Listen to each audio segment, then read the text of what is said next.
गोव्याचे मुख्यमंत्री प्रमोद सावंत यांच्यावर अँजिओप्लास्टी करण्यात आलेली आहे। पुण्यातील रुबी हॉल क्लिनिक येथे हे ऑपरेशन केले गेलेले आहे। प्रमोद सावंत यांची प्रकृती सध्या स्थिर आहे। गोव्याचे मुख्यमंत्री प्रमोद सावंत यांच्यावर पुण्यामध्ये ऑपरेशन करण्यात आलेलं आहे। अँजिओप्लास्टीचं हे ऑपरेशन करण्यात आलं आहे। सध्या गोव्याचे मुख्यमंत्री प्रमोद सावंत यांची प्रकृती स्थिर असल्याची माहिती समोर येते आहे। पुण्यातील रुबी हॉल क्लिनिक येथे ही शस्त्रक्रिया करण्यात आलेली आहे।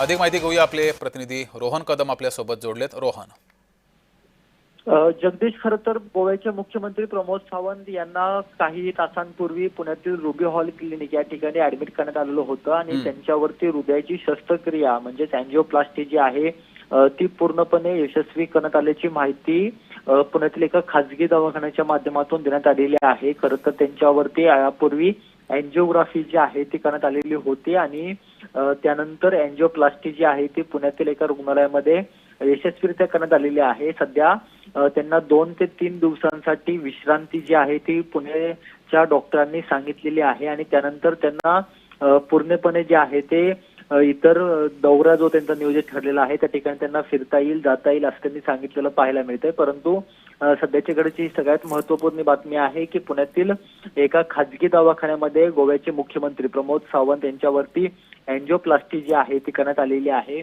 खरं तर मागील काही दिवसांपूर्वी देखील गोव्याचे मुख्यमंत्री प्रमोद सावंत जे आहेत ते पुणे दौऱ्यावरती आले होते, परंतु अचानक पद्धतीने छातीमध्ये दुखू लागलं, त्यामुळे ते पुण्यामध्ये दाखल झालेले होते आणि त्यानंतर त्यांच्यावरती अँजिओप्लास्टी जी आहे ती करण्यात आलेली आहे। रुग्णालयात दाखल केल्यानंतर डॉक्टरांनी त्यांची अँजिओग्राफी केलेली होती आणि त्यानंतर अँजिओप्लास्टी त्यांची प्रकृती आता स्थिर असल्याची माहिती सुद्धा समोर येते आहे। रोहन, धन्यवाद दिलेल्या माहितीबद्दल।